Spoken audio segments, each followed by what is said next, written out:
This is Julie Pearson Little Thunder with the Oklahoma Oral History Research Program at Oklahoma State University. Today is April 1st, 2019, and I'm interviewing Toneh Chuleewah as part of the Oklahoma Native Artists Interview Series. We're at the Cherokee Heritage Center in Tahlequah, where, Toneh, you just entered a couple of competition pieces, and you're a Cherokee tribal member who works in arrangement materials from copper to aluminum. You also incorporate wood and gems in your jewelry occasionally, and one of your passions is jewelry inspired by pre-Columbian designs and motifs, and I look forward to learning more about you and your work. Mm-hmm. Where were you born and where did you grow up?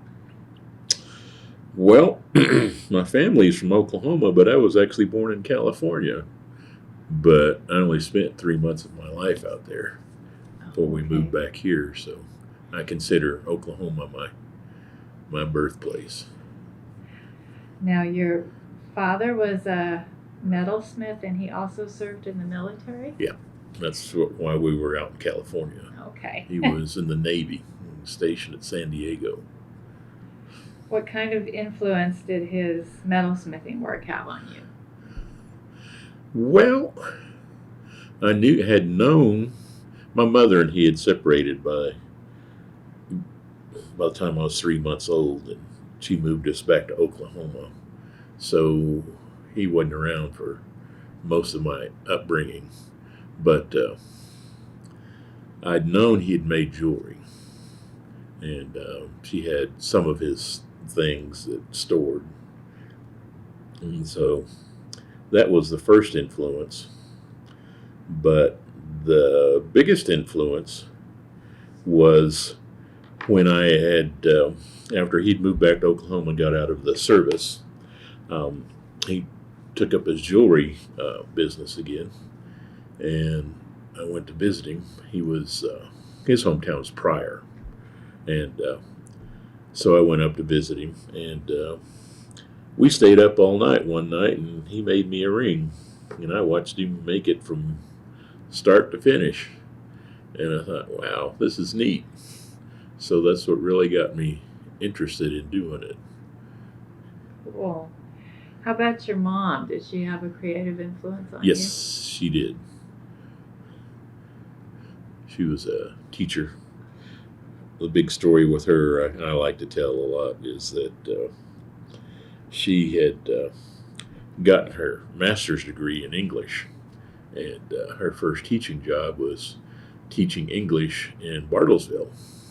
And that was just a big hoot to me that my Indian mom was teaching white kids English. Oh, that's neat. Mm-hmm. So did you live in Bartlesville then? Is that what you're saying? Yeah. From Part of the your time I growing was up. 4 to when I was 7. 2 sisters, 1 brother, 1 half brother. Okay, that's your family. Where do you fall in the sequence? Well, I used to be the baby of the family till I was displaced by my half brother. What was your relationship with your grandparents on either side of your family? My grandfather was gone before I was born, but I grew up with On your mom's side? on my mom's side, yeah. And I grew up with my 2 grandmothers. The one I spent the most time was my mother's mother, and she was Creek, so I had a strong Creek upbringing.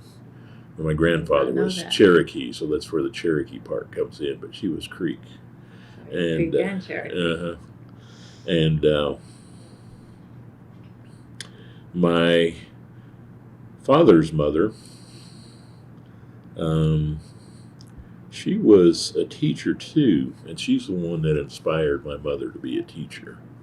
And she was a teacher way back when this was Indian territory, and up in Pryor again. And she started the Pryor Public Library in her home. Oh my goodness. So she was quite a lady. But so I always joke that I have an Indian grandmother and a white grandmother, because she didn't have very much Cherokee. And teachers all Yeah, around. yeah. What is your first memory of seeing Native art?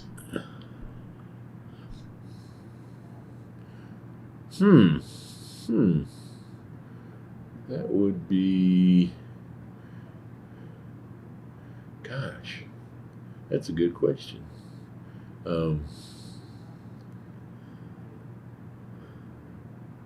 That would be around my grandmother's house when I was young. But it's not like there was a lot of artwork hanging around. She was not very wealthy. And, but there was a few pictures and stuff that she had. We grew up in a log cabin. She had a log cabin. And I tell people that we were pretty wealthy when I was young, because most people in the log cabins, the chinking between the logs loosens up over the years, and bugs get in and stuff. So most people put cardboard up. But we had wallpaper on our cardboard. So we were highfalutin.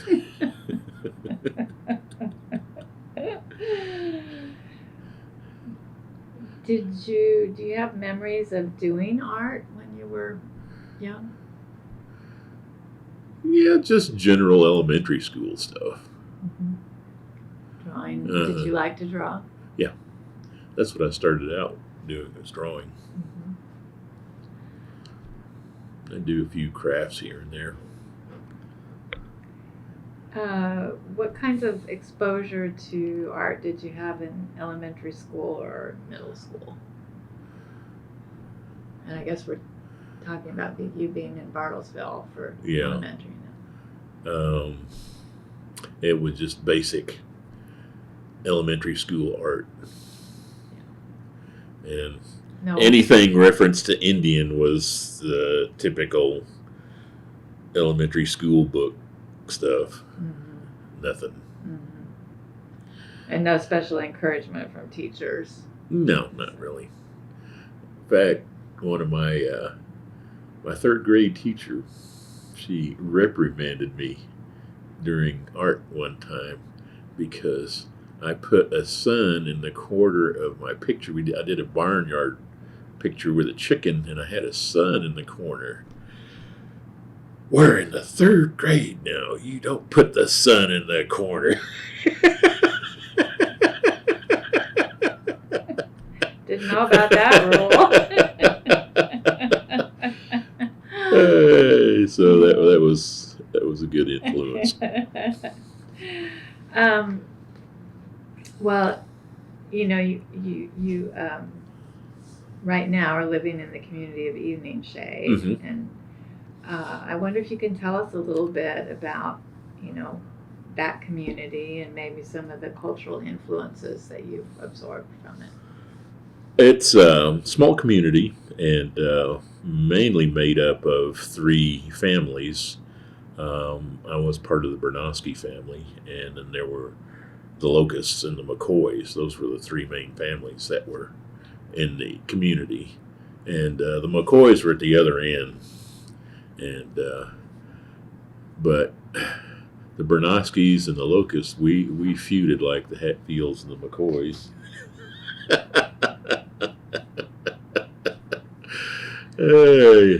So that was interesting.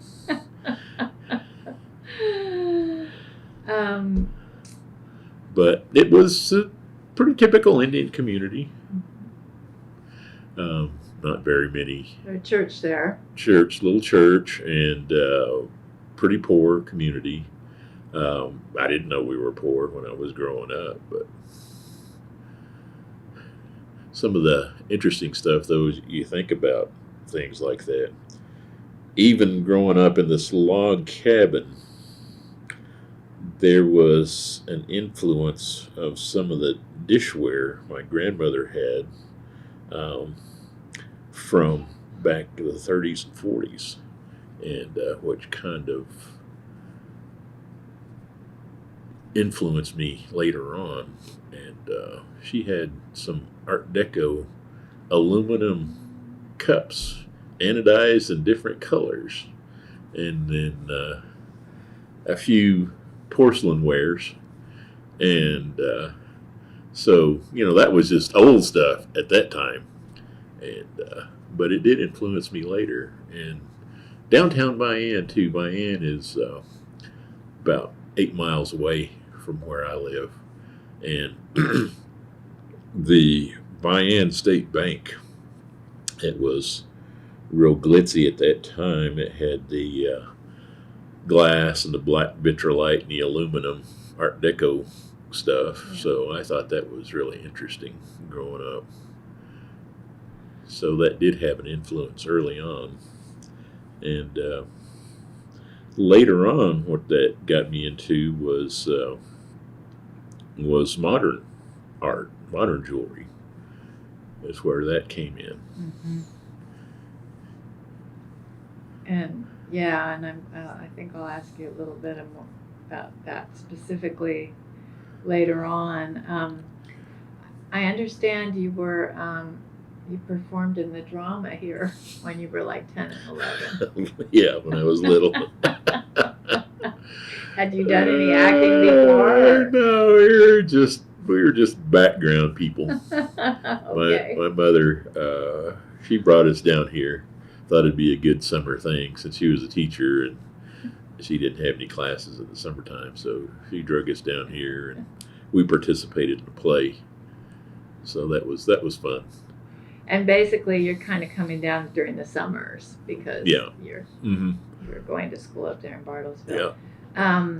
And you got into repairing bicycles during your teen years? Mm-hmm. What did you like about that work? Well, when I was young, like I said, we were poor as dirt, so I had to walk everywhere. And when I finally got a bicycle, I thought, hey, this is great. It doesn't take nearly as long to ride a bike somewhere as it does to walk somewhere. So that's what got me interested in bicycles. Keeping your own bike going. Yeah. But it also takes manual dexterity, I would think. Yeah. It's kind of small work. It's interesting. Yeah, I wasn't an ace at it. I took things apart and they didn't go back together. Okay. That came later. So how old are you when your dad, when he makes that ring for you? 14. Okay. And prior to that, you really hadn't done you hadn't experimented with jewelry making at all? No. That was the first time you'd seen that process. When did you make your first piece of jewelry? Pretty soon after that. He got me set up, and I made some not real expensive jewelry, but something I could sell, and that was an extra little bonus during high school. I'd make jewelry and sell it. I was wondering when your first sale was. Do you remember your first sale? No. But it was not long after that, so around 14, 15, somewhere around there. Cool. Good spending money. Mm-hmm. Now, you went to the Institute twice, as I understand it. Mm-hmm. Tell me about the first time you went. How did you find out about it, and what did you want to study there? My dad was the one that gave me the insight to that one, and he thought I should go out there and become a teacher and stay on and teach students and stuff like that. So that was my first go around. It was interesting that at that time, that was 79 school year, and when I got out there, I had worked since I was 14, and when I got out there, it's like, what is this school stuff? I can go back to work and make money. I don't have to have a degree. So I was out there for 1 year. I did enjoy it, but it was just like, I was looking at a different route at that point. Did you take jewelry making classes from anybody Yes, out there? yeah. From who? Skip Holbrook. And he's probably still around out in Santa Fe. It's been a few years since I've spoken with him. Mainly working in silver or? Yeah. Mm-hmm. That was pretty inexpensive at the time. Right, right. You didn't do any sculpture or anything like that? A little bit, but that wasn't my forte on that. The way I kind of look at jewelry too is it's a little sculpture you can wear. Yes. Right. How about art history? Was that any kind of influence, the art history you got out there? Yeah, I was exposed to European art history as well as native art history there. The fellow that taught the European art history, he was part Cherokee. He was from Kingfisher, Oklahoma, and he was a big influence. Real smart guy. And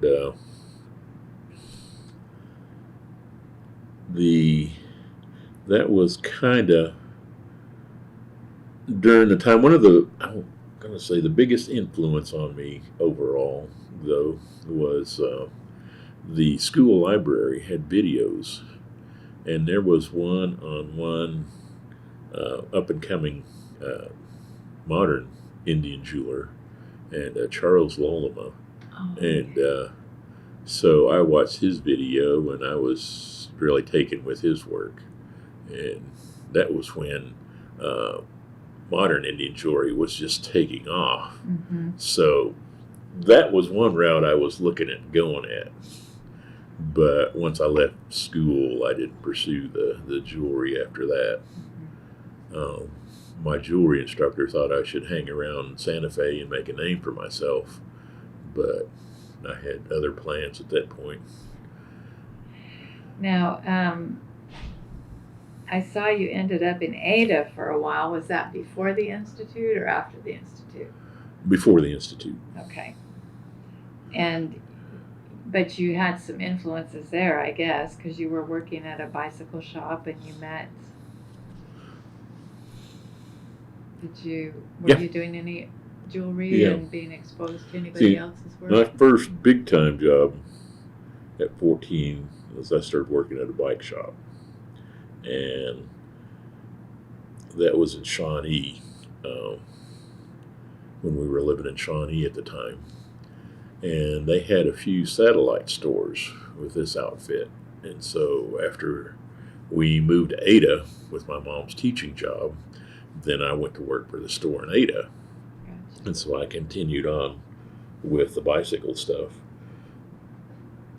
And that's a big influence too on that, because like you were talking about with the intricacy of stuff, learning all of that, how to repair things, that had an influence on how I do things. Mm-hmm. And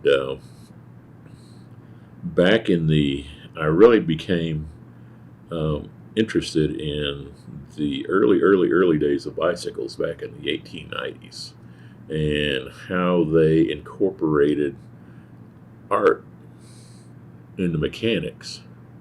And you don't really think of it much now like that, but back then they thought more about that. And so that had an influence too. How did they incorporate the art into the mechanics?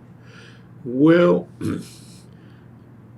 one little thing, and I'll describe one little piece in one of the old big wheel bicycles. It was a ratchet for the pedal cranks for the gears. And normally these days how they make the ratchets is they make a little chunk of steel and put a spring underneath it, just a regular spring.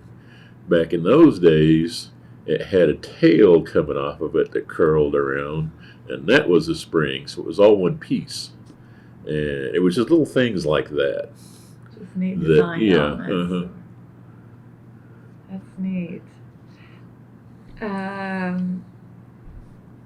Now, Millard Holbrook. Do you meet him in Ada? Nope. Nope. Okay, that was from IA. IA. Has your jewelry that you're selling on the side, has that changed at all yet? Is it sort of where you're just when you can, you're selling some jewelry and it's taking shape, but you don't feel like you've found a style yet? Well, I had, Okay. but it changed. Like I said, I was in the early forefront of the modern Indian jewelry movement. That was just starting to take off when I was in Santa Fe, and that was kind of where I was headed. And but after I left college, and I said jewelry went by the wayside. Well, after that, everybody and their dog started making modern Indian jewelry, so I would have just been another one of the many at that point instead of being an early one.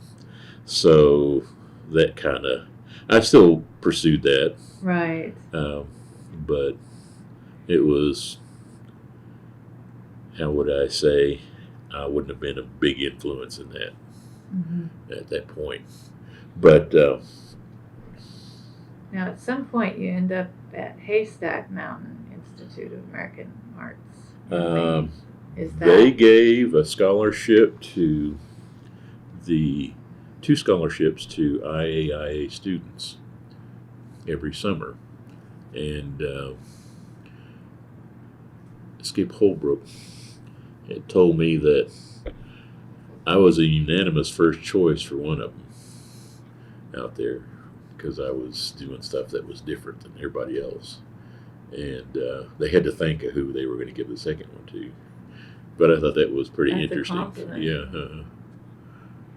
What was it like? You'd never been to Maine before, I guess. What was that whole experience like? I never met mosquitoes that could carry me away. I thought we had mosquitoes around here.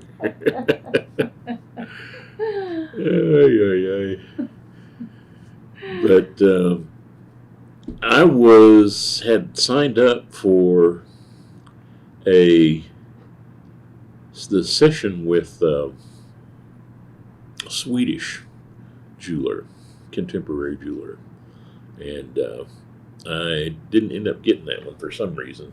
But they put me in with a woman that was a big who's who in the art scene in New York in modern jewelry. So I got to work under her, and she actually showed me what I was interested in learning from the Swedish guy. Heikki Seppa is his name, and her name was Marianne Scher, and she was big on the modern jewelry scene in the New York City area. And actually, after that stint at Haystack, she wanted me to come back to New York and work for her. But again, I already had other plans. You're gonna go your own way. I'm gonna go my own way. Was it a particular technique that she? Well, she was just just she liked what I did. Yeah. My perspective on stuff. Okay, cool.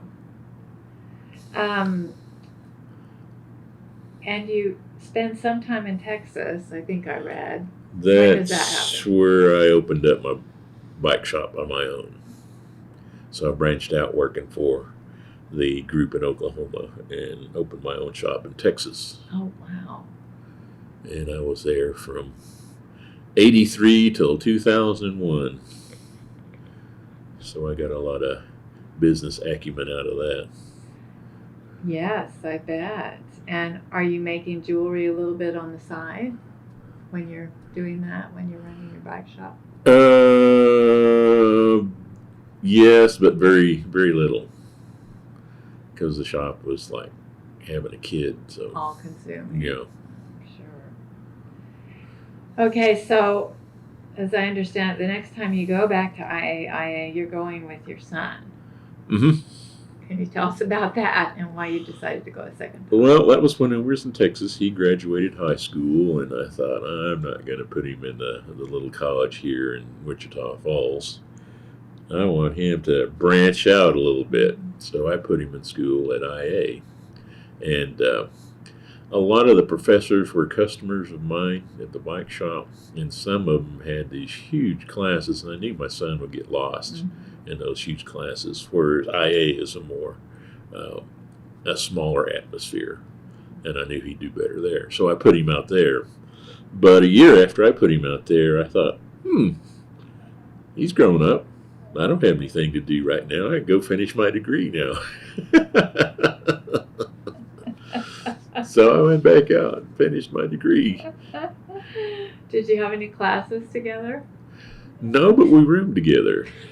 That's what for a while. What was that like? We got along great. But you could keep an eye on him too. Well, I didn't really have to keep an eye on him. He's a pretty good kid. Yeah. And a lot of his friends, it cramped his style. He kicked me out after a while because I cramped his style. Because a lot of the other students, they were there to get away from their parents. Why do you want to stay with your dad? What did you get this time from the IAIA that you... I ended up getting a museum degree because I had already learned a lot of metal work. So I had that down. And when I went back, I switched to a museum degree because I was interested in the business of art. Right. So that was the switch. I see. I read that you got a Smithsonian scholarship in 2009 in history. Was that kind of connected with the idea of museum work at that point, or? Yeah, it was. The gal that was the head of the museum department. She wanted to get students out into the world and get our Indian perspective in different places. And when I signed up for the Smithsonian, I signed up for the American Indian Museum, but also American history. And somewhere or another, my application for the American Indian Museum got lost, so I ended up at American history. Wow. But that was all right, too. And that dealt with bicycles because I wanted to see their old bike collection.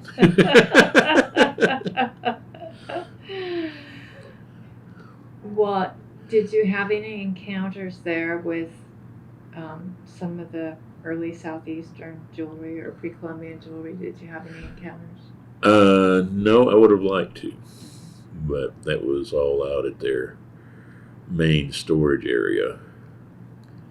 I went to on my days off, I'd go to the different Smithsonian museums. The American Indian one, they didn't have, I wasn't that impressed with the building. It was nice looking, but they forgot it was a museum somewhere along the way.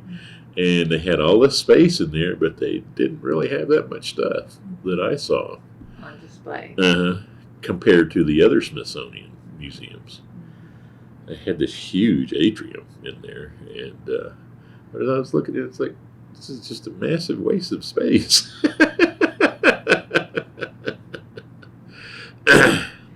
Now, how did you end up using your museum degree? Did you actually do any museum work after that, or did you? Well, at one point I was contemplating working here at the Cherokee National Museum, but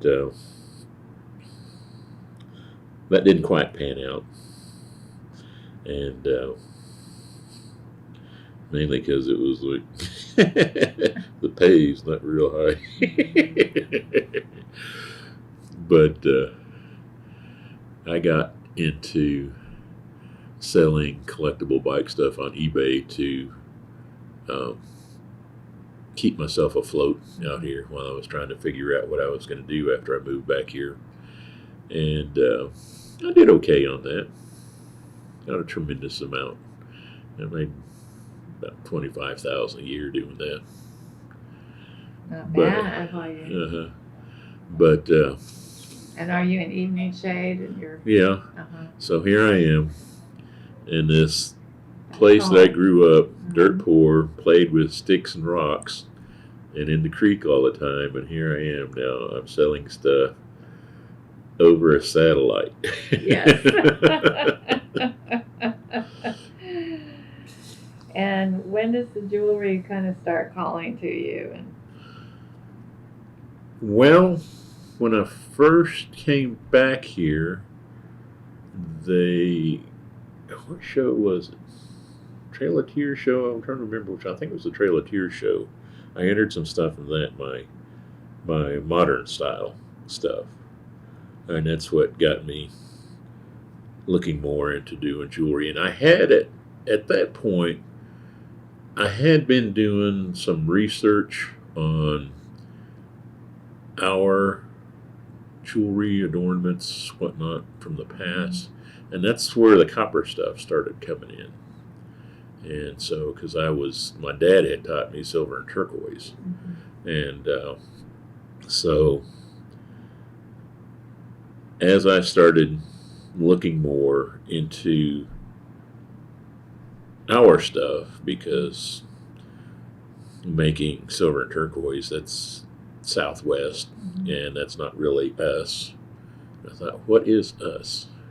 And so that's when I started looking at our old artwork. And being a metalsmith, I gravitated towards the copper. Now, a lot of the images that I use are from shell carvings. yes, and some people have been doing some shell work, Yeah. etc. for a while. But I'm not a shell carver, I'm a metal worker, so that's my twist on it. well, this might be a good time to talk about, I think I see some similarities, actually, some overlaps between Art Deco and very contemporary approaches to jewelry. But what did you like about each approach? Yes. That's an old wind pattern. I need to, actually, why don't you hold it and I Okay. can see it in the camera too. Yes, yes. But if you showed that to an Art Deco enthusiast, they'd Yes, say, they'll wow, say. that's really Art Deco. Uh-huh, yes, they would. So, as I researched modern art, I found the traditional arts from a lot of other cultures were a big influence on modern art, Yes. as the European art was really ultra realistic. And so you had these people that started getting away from that and getting into the abstract stuff. So that's where that started coming in. I said, our old art influenced a lot of stuff. Went the other way. Yeah. A lot of times. What was an early important award for you?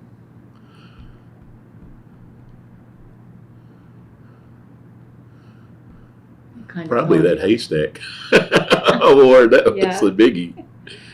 Right, that was a real opportunity. And how about galleries? Did you, as you were starting to get into the jewelry more, did you try getting into galleries as well, or? Somewhat. I have a good gallery story. When I was in Norman with that group of bike shops, they had a shop in Norman, and I took some of my contemporary jewelry and put it in a gallery in Oklahoma City, and ended up selling one of my bracelets, very, very contemporary bracelet. And one day, one of the people that I knew through the bike business that was friends with people of the gallery came into the shop where I was working and said, "I'm so sorry, Tony, about your piece." I was going, "What?" "Oh, I guess I wasn't supposed to tell you." And I said, "What?" "Nah, you let it out of the bag, you got to tell me." He says, "Well, they didn't really sell your piece. It got stolen." And so they made the story up that they'd sold the piece and whatnot because they thought you'd be mad. And mad. I thought, boy, that's I guess that's a compliment in a it is a way. very big compliment because somebody that wanted something bad enough to steal it.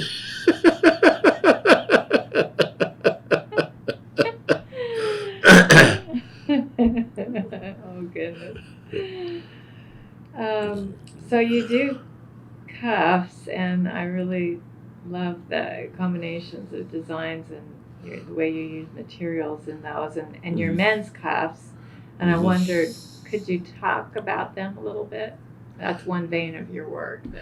Yeah, because a lot of the old images that you'll see, the people in the images wore bracelets, both sides. So that's one of my big influences there. And it's something that, if you don't have a real, I'm going to say, gaudy piece, that bracelet's nice. You can wear it. It's out of the way. It really doesn't, get in your way when you're working a lot. And it's a nice way to have those old images around. Now, some of the stuff I've seen that some jewelers do, they kind of go overboard. And that's not our old Indian jewelry. Because you see a lot of them, they get very, very, very intricate. And it just doesn't go with me. I don't see it that way. I like our old stuff, and especially the metal work. Because being a metal worker, we talked about earlier that I did do jewels and stuff every now and then, but mostly with the copper work, it was they valued the copper for the color of the metal itself. And so with our old copper jewelry, you won't see it embellished with lots of jewels and stuff like that. It's all copper work because they were interested in the copper and the red color of the copper.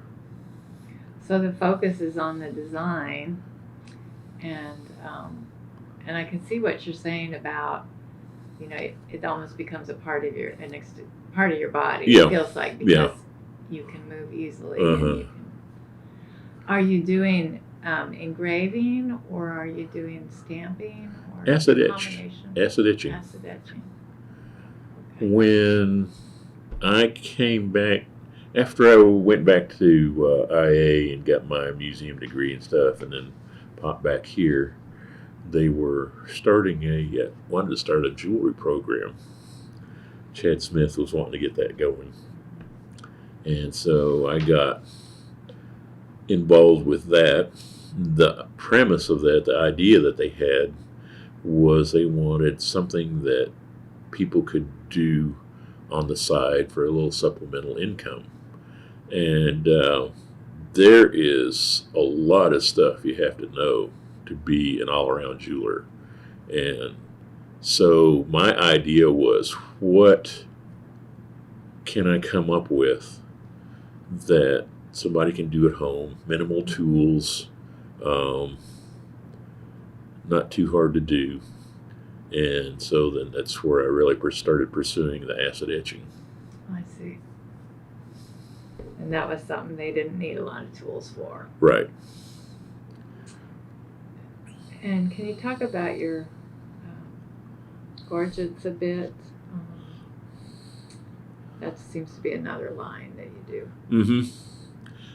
Necklaces and bracelets, that's mostly what I do. Rings, you have to have so many different sizes of rings, and you never have the right size. Right. So I don't do rings as much. They're a lot of work. I've heard different explanations of how the Gorget originated, and I wondered if you could share what you had heard, maybe, or researched. Yeah. I would classify our traditional gorgets as medallions, and it just,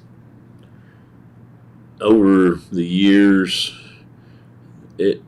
gorget is a French word, And it's basically a neck protector from the old medieval armor days, for this crescent-shaped piece here. And so when the British officers were first starting to come over, you had to buy a lot of your regalia. It wasn't just given to you, you had to buy it. So the gorgets, it was a symbol of a rank of officer. So it had gone from actually being a piece of medieval armor to a little doodad. So they made gifts of gorgets to Native American tribes, and they kind of took off. They got really interested in this crescent-shaped one. And so a lot of Indians think this is traditional. It's not traditional with us. Ours are round. And so that's the interesting part. But what do you want to call it? Cultural appropriation. Yes. This is one of the big ones.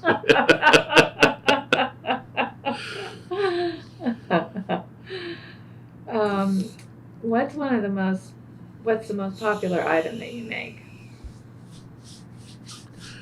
Well, I really enjoy making the gorgets a lot. The most popular item I make are earrings. Use the old images and earrings I sell. That's basically what keeps me alive right now. I sell lots and lots of earrings. Bracelets moderately. And I'll sell a few big piece necklaces every now and then. Last summer at Cherokee Holiday, I sold 6. I was surprised. I usually only sell like 1 or 2. That's great. And so it was a big deal. What's the most difficult item you've ever made in terms of jewelry?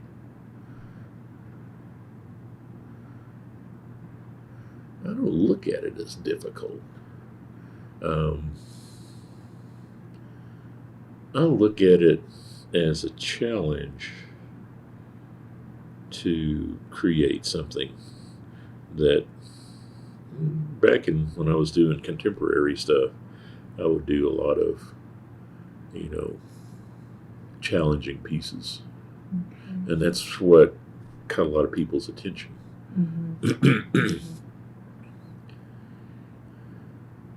You mentioned that, having that bicycle background sort of helped you with a business sense. What's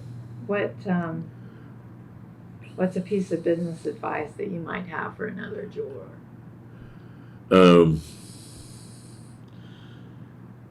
For people wanting to get into it, jewelry is one of the most expensive art forms you can get into.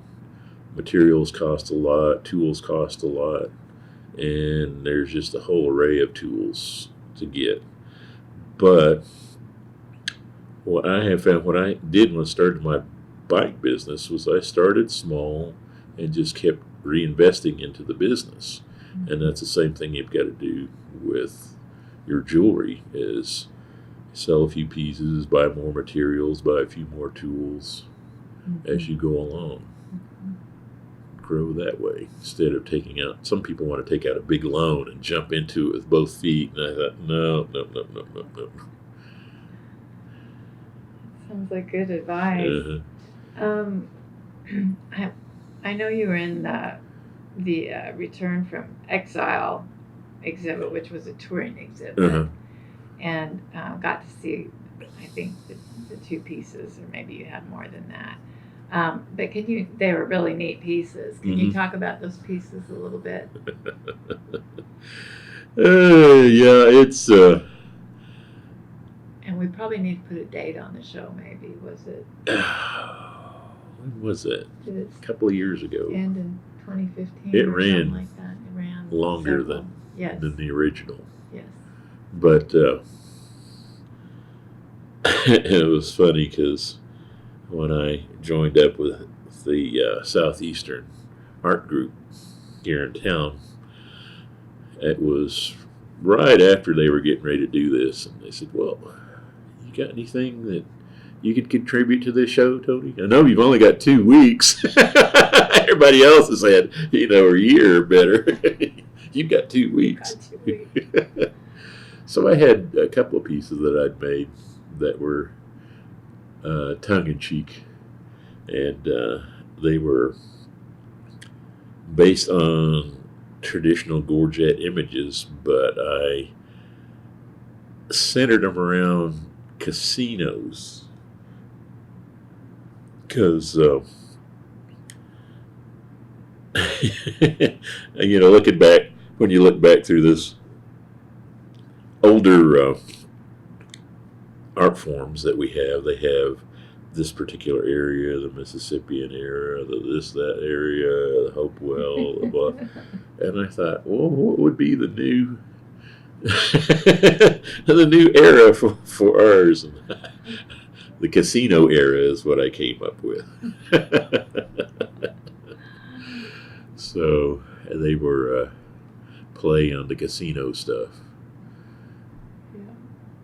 And there was some dice and some other... Yeah, centered around, the games, Right. Some of the old Gorget images dealt with our old games, and I thought, well, what's the games that we're going to be doing now? And it's like, well, we got dice and cards. Yeah. I remember the figures with the cards. That was neat. You designed the medallions, I think, that are given out. Is that right? As awards Yes. For this Trail of Tears show? Uh-huh. How did that come about? Michael, come on, what's his last name? The old curator for this place. He approached me on making an award. Okay. And it kind of branched out from there. So for the Trail of Tears show, I do 2 awards. The Trail of Tears award and the Grand Prize award. And then for the holiday, I do the Grand Prize for the holiday. Neat. Makes it really special. Michael Yance. Michael Yance. Mhm. So Southeastern jewelers are still kind of, New. few and far between. Yes, Yeah, still kind very. of new. Has that been an advantage or a disadvantage? Yep. And like I was talking about with my modern jewelry, when I first started getting into that, it was new. And so that kind of set me apart from other Indian jewelers. But with the Southeast stuff, it's the new thing now. So I'm on the forefront again. This time I'm taking advantage of it. Yes, yes. What's been the reaction like when you get around some of those Southwestern jewelers?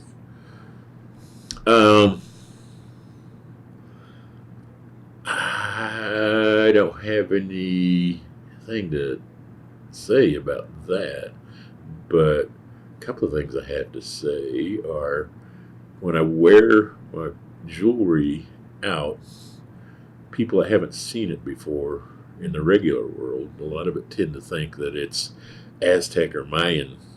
I said, no, it's not. But in the shows, some of the things I've noticed in some of the shows is I can tell when the judges lean more towards Southwest than they do Southeast, because if they're Southwest judges, I won't win anything. Not even an honorable mention. Yeah.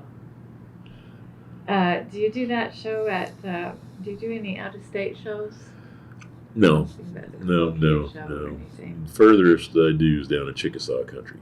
Okay. There are 2 shows. You do the CSAM. Yeah. Mm-hmm. Have been out in Santa Fe, I've done the Santa Fe thing. The Indian market out Yeah. there. So it's too far to drive these days. You don't do that anymore. Okay. No, too far to drive. It's too expensive. It's too far to drive. Right.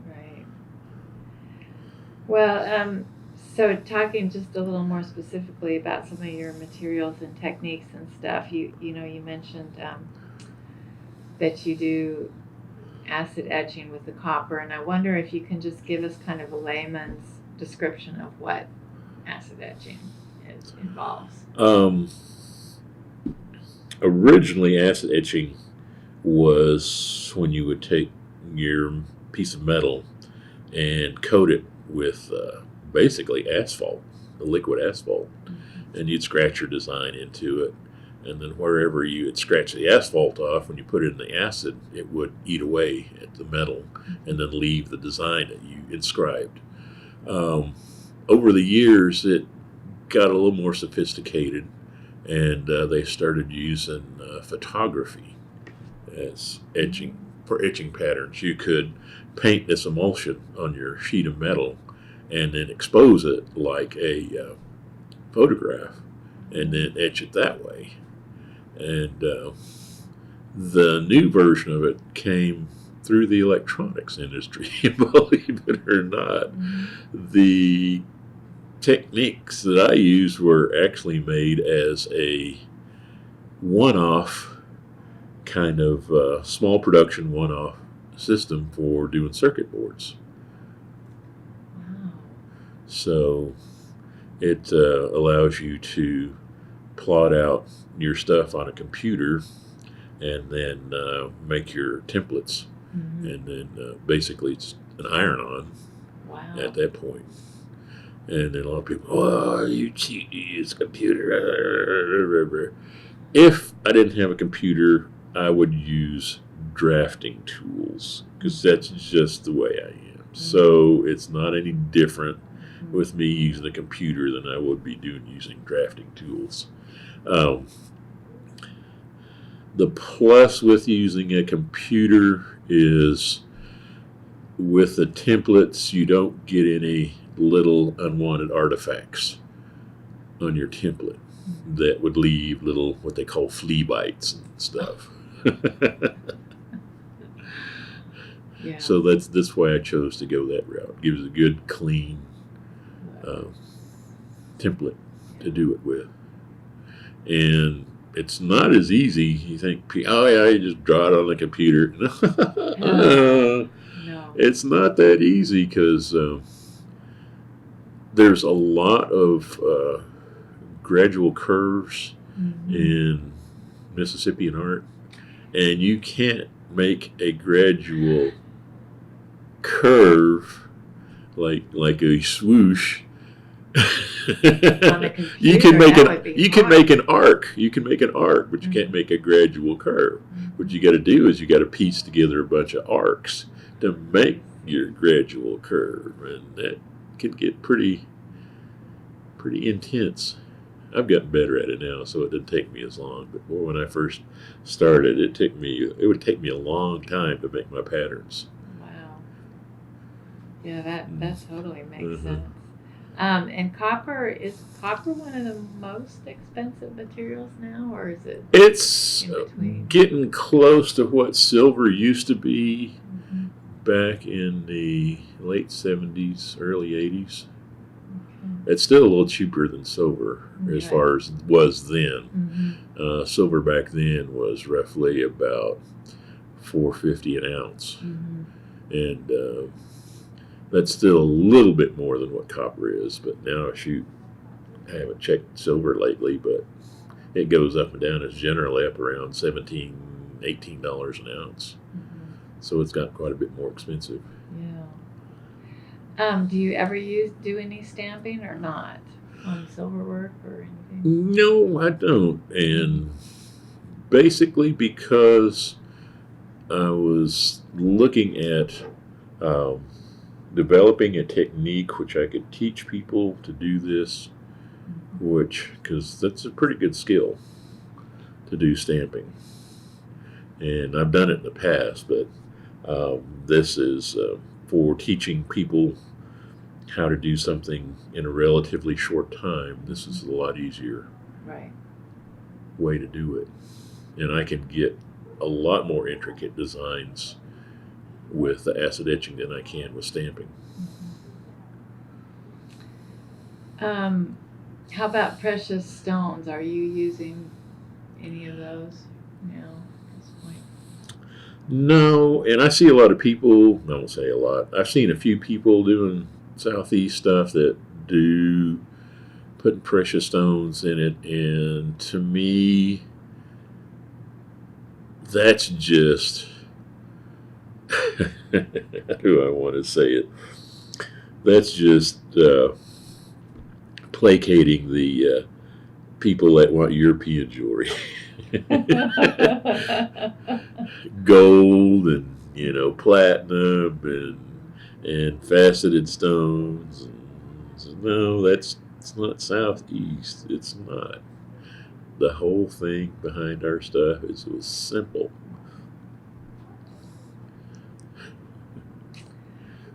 What qualities do you want your jewelry to have, like for the person who buys it or wears it? Like a note I got from a fellow that I just sent a piece to not too long ago. He's going to treasure that for the rest of his life. So Part of their that life. was So what I'm trying to achieve is to allow make Indian jewelry for Indians. Is the way I would want to say it, and I don't want to make it real expensive. And I want to use our traditional themes and something that they can relate to. How do you sign your jewelry? And we'll I guess we'll take a and we can look at them too when we look at those pieces at the end. But it's sometimes an art to sign a piece. That's my logo in the copper color. Okay, let's see. I'm still not getting it right there in the camera there. And I'll take a picture too. All right. Keep that. Oh, thank you. I just out of the blue came up with that. That's neat. People really ask me, "You're going to do it under one name?" I said, "Sure, can do it. I can do it." So, what's your creative process once you get the idea for a new piece of jewelry or a design that you want to try? What's your process? It can come at any time. Sometimes I work in the middle of the night, in the afternoon, around the clock, pretty much. So it just depends on what I get inspired by. I do a lot of research on our old designs, and occasionally stuff pops up that haven't seen an image of before, and so that kind of gets my art juices going. And so sometimes by computer you're seeing stuff that pops up. Online. Yeah. Looking at old research papers and stuff like that through archaeological digs and so forth. Yeah, that was going to be my other question, the kinds of research that you do. So creative routine is just when you have the time and you're ready to do the work, you just are working. Yeah. Regardless. What's a project you're excited about that's coming up that you're looking forward to? This one. Your competition pieces. Okay, we're just getting ready to talk about them. Well, and I guess I'd like to ask is your son doing any artwork, or is he? He could do the metal work, but no, he's doing a cubicle job. Okay. In Austin. In Boston. Austin. Yep. Okay. Back in Texas. Yeah, back in Texas. Well, looking back on your career so far, what's been a fork in the road moment when you might have gone one way and you went this other way?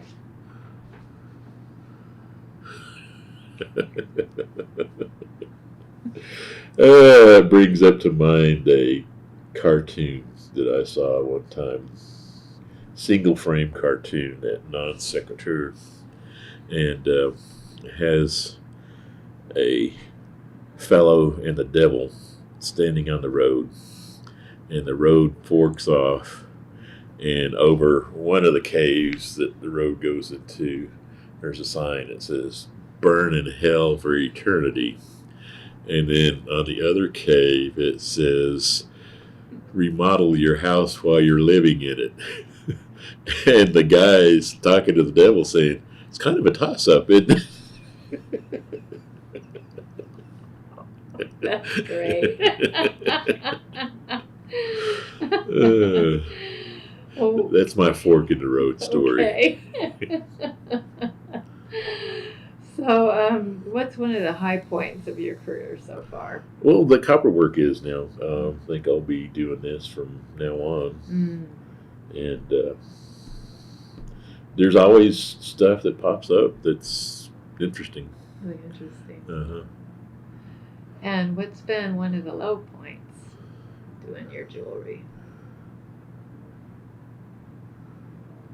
None. That's great. None. I can't think of any. Mm-hmm.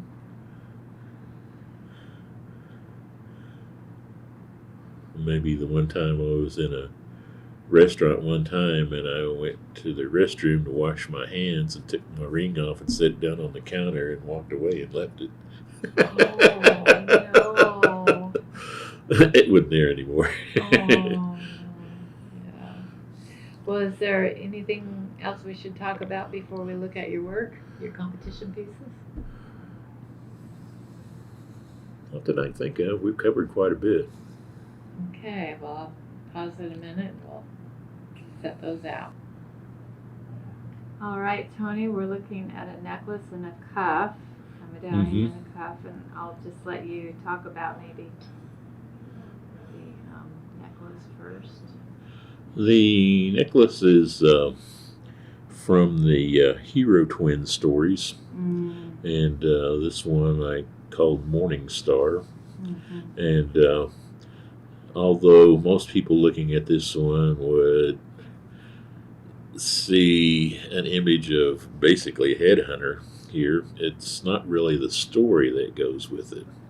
The story goes that the uncle of one of the uncles of the Hero twins gets killed, and one of the twins goes to the underworld and bring back his uncle's head to regenerate, or to basically it's the Lazarus story, to resurrect him. And the mace on the one side is, I would classify it as more like a magic wand than a club, and the concentric circles around it are a portal. So he's traveling to the underworld or the beneath world to bring his uncle's head back, because when everybody dies, they go to the beneath world, which is represented by the night sky to us, and the Milky Way is the path of souls. And it's kind of got some shell. Yeah, this is I'm moving around to wampum see beads. from this angle too. Okay, Wampum gotcha. beads, quahog shell, or I guess they pronounce it back east, quahog. And that was a traditional type of shell. Beads were really used quite a bit. Right. And so that's one of the few non-metal ornamentations I use. Yeah, it's beautiful. And then the clasp is also copper. Oh. Okay, how about the cuff? The cuff is from the South Florida region, and sometimes it's kind of hard to name stuff because it's kind of an elite or a chief's symbol. But if I put that on there, people will be looking at that. That's not Cherokee. No, it's not. It's South Florida. So I named it for the archaeological dig that this pattern came from, and Indian River in South Florida, the archaeological dig. And it's a very geometric zigzag pattern, which if you've seen Seminole clothing, they do a lot of that type of stuff with.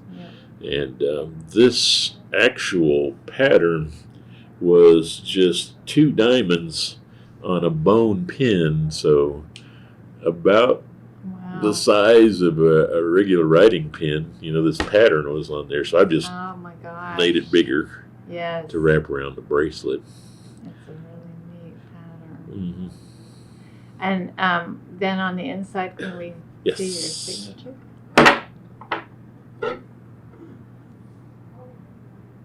Turn it around this way, right in the middle. Get it situated there, yeah. All right. Well, thank you so much for your time today, Tony. Uh-huh.